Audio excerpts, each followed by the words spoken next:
Hello বন্ধুরা, আজ আমার ভাই আমার ঘরে ঘুমোতে এসেছিলেন, কিন্তু তার উপস্থিতির কারণে আমি সেই সব কাজ করতে পারছিলাম না যা আমি সাধারণত রাতের অন্ধকারে করে থাকি।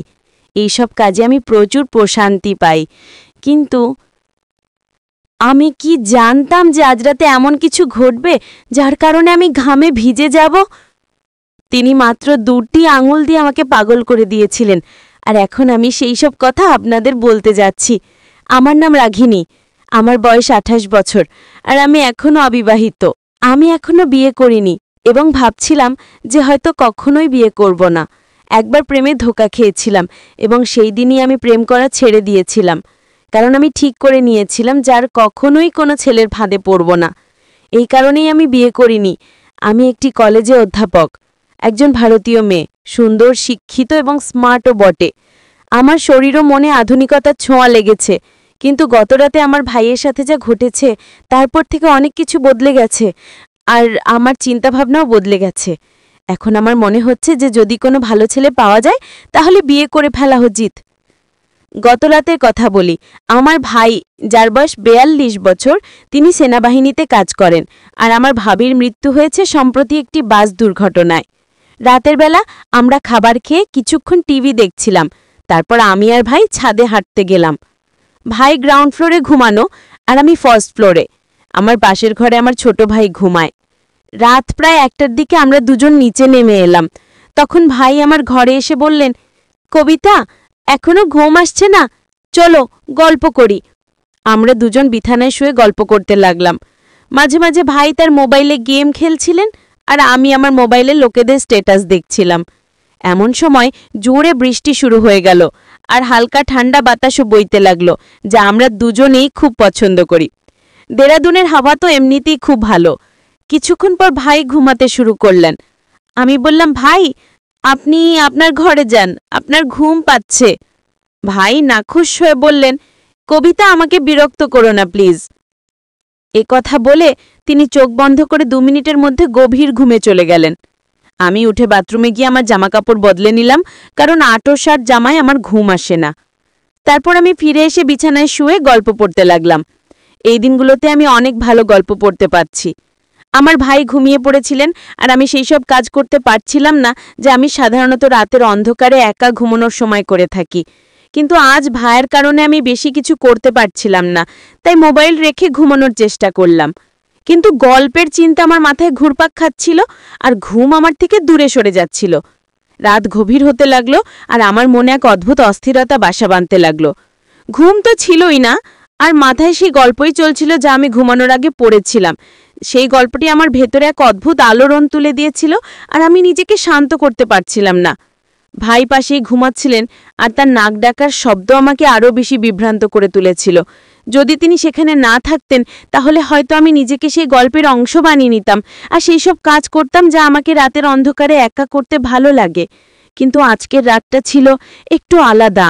আমি আমার নিজের চিন্তায় ডুবে গিয়েছিলাম। এমন সময় হঠাৎ ভাই পাশ ফিরলেন আর সোজা হয়ে বসলেন। আমার চোখ অজান্তেই সেই দিকে চলে গেল, আর আমি যা দেখলাম তাতে আমার পা তলায় মাটি সরে গেল। ভাই খুব পাতলা ধুতি পরেছিলেন, আর তার কারণে এমন কিছু দেখা যাচ্ছিল যা দেখে আমার লজ্জা করে গেল। আমার অবস্থা আরও জটিল হয়ে গেল। লজ্জা তো দূরের কথা, আমি আমার চোখ তার দিক থেকে সরাতেই পারছিলাম না। মনে এক অদ্ভুত অস্থিরতা চলছিল। একদিকে আমি নিজেকে নিয়ন্ত্রণে রাখার চেষ্টা করেছিলাম, আর অন্যদিকে আমার ভেতরের অস্থিরতা বেড়েই চলেছিল। সত্যি বলতে কি, এখন আমি আর সহ্য করতে পারছিলাম না। প্রতি মুহূর্তে মনে হচ্ছিল যে যদি আমি নিজেকে নিয়ন্ত্রণে না রাখি তাহলে কিছুই হতে পারে, আর এই অবস্থা থেকে বেরিয়ে আসা আমার পক্ষে অসম্ভব হয়ে যাবে। আমার হৃদস্পন্দন বেড়ে গেল, আর মনে ভয় ঢুকে গেল যে যদি কিছু ভুল হয়ে যায় তাহলে ভাই আমার সম্পর্কে কি ভাববেন। ভাইয়ের চোখে আমি কেমন দেখাবো, এই প্রশ্নগুলো আমাকে আরও বেশি অস্থির করে তুলেছিল। কিন্তু অন্যদিকে আমার মনে এক গভীর ইচ্ছাও ছিল যা আমাকে বারবার সেই দিকে টানছিল, যেন আমি যা ভাবছি তা পূর্ণ করে ফেলি। আমার ভেতরের দ্বন্দ্ব এখন চরমে পৌঁছে গেছে। প্রতি মুহূর্তে আমি নিজের সাথে লড়াই করছিলাম, কিন্তু কোথাও যেন মনে সেই পুরনো গল্প আবার উকি দিচ্ছিল, আর তার কারণে আমার ইচ্ছা আরও বেড়ে যাচ্ছিল। এখন প্রশ্ন ছিল, আমি কি ভাইকে এই ঝড় থেকে বাঁচাতে পারবো, নাকি ভাই আমাকে তার কবজায় নিয়ে নেবেন। রাতের পরিবেশ আগে থেকেই অদ্ভুত ছিল, আর তার ওপর ভাইয়ের ফোন বেজে উঠল। সম্ভবত কেউ তাকে মেসেজ করেছিল, আর ফোনটা আমার পাশেই রাখা ছিল কারণ ভাই তাকে চার্জে লাগিয়ে রেখেছিলেন। ঘুমানোর আগে ভাই গভীর ঘুমে ছিলেন। কিন্তু ফোনে একের পর এক মেসেজ আসছিল, আর তার আওয়াজ আমার অস্থিরতা আরও বাড়িয়ে দিল। আমি ভাবলাম ফোনটা সাইলেন্ট করে দিই, যাতে আওয়াজ বন্ধ হয়। কিন্তু সাথে সাথে আমার মনে প্রশ্ন জাগল, এত রাতে ভাইকে কে মেসেজ করছে? আমি ভাইয়ের ফোনের পাসওয়ার্ড জানতাম, তাই কোনো দ্বিধা না করেই তার ফোন চেক করলাম। স্ক্রিনে তাকাতে দেখলাম ভাইয়ের গার্লফ্রেন্ডটাকে একের পর এক মেসেজ পাঠাচ্ছে। এক অদ্ভুত কৌতূহল আমাকে ঘিরে ফেলল, আর আমি ভাবতে লাগলাম শেষ পর্যন্ত সেই ভিডিওটা কি নিয়ে। আমি ভাবলাম একবার দেখেই নি ভিডিওতে কি আছে। ভিডিও চালু করতেই আমার চোখ যেন থমকে গেল। আমি যা দেখছিলাম তা বুঝতেই পারছিলাম না। ভিডিওতে যা দেখানো হচ্ছিল তা আমি কখনোই ভাবতে পারিনি। একটি ভিডিও শেষ হতেই আমার মধ্যে পরের ভিডিও দেখার তীব্র ইচ্ছে জেগে উঠল। আমি পরের ভিডিওতে ক্লিক করলাম, আর মুহূর্তের মধ্যে সব ভিডিও দেখে ফেললাম। প্রতিটি ভিডিও আমার অবস্থাকে আরও খারাপ করে দিল। আমি বুঝতে পারছিলাম না আমি কেন এসব দেখছি, এটা আমার এত ভালো লাগছে কেন। তবুও আমি থামতে পারছিলাম না। আমার হাত কাঁপছিল, কিন্তু চোখ স্ক্রিন থেকে সরাতে পারছিলাম না। সময় যত গড়াচ্ছিল আমার অস্থিরতা তত বাড়ছিল। আমি নিজের সাথে যুদ্ধ করছিলাম। আমি কি করছি এই প্রশ্ন বারবার আমার মাথায় ঘুরপাক খাচ্ছিল, কিন্তু আমি নিজেকে নিয়ন্ত্রণ করতে পারছিলাম না। সেই ভিডিওগুলো আমার ভেতরের ঝড়কে আরও বাড়িয়ে দিচ্ছিল। এখন আমার মধ্যে এক অদ্ভুত সাহস এসে গিয়েছিল, বা বলা যায় আমি আমার ইচ্ছার কাছে অসহায় হয়ে পড়েছিলাম। আমি সিদ্ধান্ত নিয়েছিলাম যা হবে দেখাই যাক। এখন আমি ঠিক সেই কাজটাই করতে যাচ্ছিলাম যা আমি দীর্ঘদিন ধরে থামানোর চেষ্টা করছিলাম। আমার হাত কাঁপছিল, হৃৎস্পন্দন তীব্র হয়ে উঠছিল। আমি ধীরে ধীরে ভাইয়ের কাছে গেলাম আর তার পাশে শুয়ে পড়লাম। কিছু এমন হল যেন কিছুই হয়নি। মনে হুলস্থুল পড়ে গিয়েছিল, কিন্তু আমি নিজেকে সামলে রেখেছিলাম। কিছুক্ষণ আমি ঘুমের ভান করলাম, যাতে যদি হঠাৎ সে জেগে ওঠে তাহলে মনে করে আমি গভীর ঘুমে আছি। হৃৎস্পন্দন তীব্র হচ্ছিল, কিন্তু আমার চেহারায় শান্তির ছাপ ছিল। তারপর আমি ধীরে ধীরে আমার পা ভাইয়ের ওপর রাখলাম, যেন ঘুমের মধ্যে অজান্তেই। কিছুক্ষণ থেমে গেলাম, আর ভাই নড়াচড়ার অপেক্ষায় ছিলেন, কিন্তু কোনো নড়াচড়া হল না। সে তখনও গভীর ঘুমে ছিল। আমার পায়ের নিচে তার উষ্ণতা অনুভব করছিলাম, আর কিছু একটা।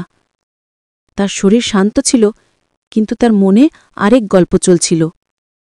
আমার পায়ের নিচে তার আকাশ স্পষ্ট অনুভব হচ্ছিল, আর তার কড়া আওয়াজ আমার ভেতরের সব জটিলতাকে আরও বাড়িয়ে দিয়েছিল। আমার হৃৎস্পন্দন তীব্র হয়ে উঠছিল, আর সেই ভয়ে যা আমাকে সবসময় আটকে রেখেছিল এখন স্পষ্ট হয়ে উঠছিল। এখন আমি নিজেকে নিয়ন্ত্রণ করতে পারছিলাম না। সময় যত গড়াচ্ছিল আমার ইচ্ছা তত শক্তিশালী হয়ে উঠছিল। আমি জানতাম যদি এখন নিজেকে নিয়ন্ত্রণ না করি তাহলে এমন কিছু ঘটবে যা থেকে ফিরে আসা সম্ভব হবে না। কিন্তু কিছুক্ষণের মধ্যেই আমার মন ও মন যেন যুদ্ধ করছিল, আর আমি ধীরে ধীরে আমার হৃদয়ের কাছে হেরে যাচ্ছিলাম।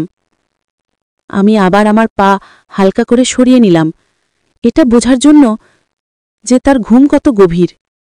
কিন্তু কোনো নড়াচড়া হল না। এখন আমার মন ঠান্ডা হচ্ছিল, আর শুধু একটা কথাই মনে ঘুরছিল, রাত আর নিস্তব্ধতা আমার ভেতরে এক ঝড় তুলে দিয়েছে। প্রতি মুহূর্তে আমার সাহস বাড়ছিল। আমি যে পদক্ষেপ নিয়েছিলাম এখন তা থেকে পিছিয়ে আসা সম্ভব ছিল না। কিন্তু তখন আমি জানতাম না যে সে ঘুমায়নি। আসলে সে গভীর ঘুমে ছিল না, বরং শুরু থেকেই ঘুমের ভান করছিল। আমার প্রতিটি পদক্ষেপ সে আগে থেকেই জানত। আমি যা অনিচ্ছাকৃতভাবে করেছিলাম তা ভাই ইচ্ছাকৃতভাবে দেখেছিলেন। সম্ভবত আমাকে শাস্তি দেবার জন্যই ভাই চুপচাপ শুয়েছিলেন।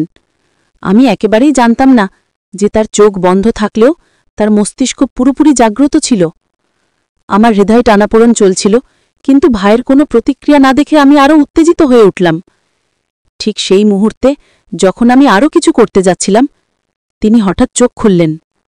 আমার হৃৎস্পন্দন যেন থমকে গেল। চোখ খোলা মাত্রই আমি তড়িঘড়ি চোখ বন্ধ করে ঘুমের ভান করলাম, কিন্তু আমার মুখে আতঙ্ক আর অস্থিরতা স্পষ্ট ফুটে উঠছিল। আমি বুঝতে পারছিলাম নিজেকে এক ভয়ঙ্কর ফাঁদে ফেলেছি, কিন্তু যা হতে যাচ্ছিল তার জন্য আমি মোটেও প্রস্তুত ছিলাম না। তখনই ভাই আমাকে এই অবস্থায় দেখে ফেললেন। কিছু বলার আগেই তিনি কোনো লজ্জা বা দ্বিধা ছাড়াই এগিয়ে এলেন। এরপর যা ঘটল তা আমার জন্য এক গভীর আঘাতের চেয়ে কমও নয়। টানা 4 ঘণ্টা ধরে তিনি আমার সাথে এমন কিছু করলেন যা আমি কখনো ভুলতে পারব না। সেই মুহূর্তগুলো আমার পুরো বিশ্বটাকেই বদলে দিয়েছে। কিন্তু এই গল্পের শেষ এখানে নয়।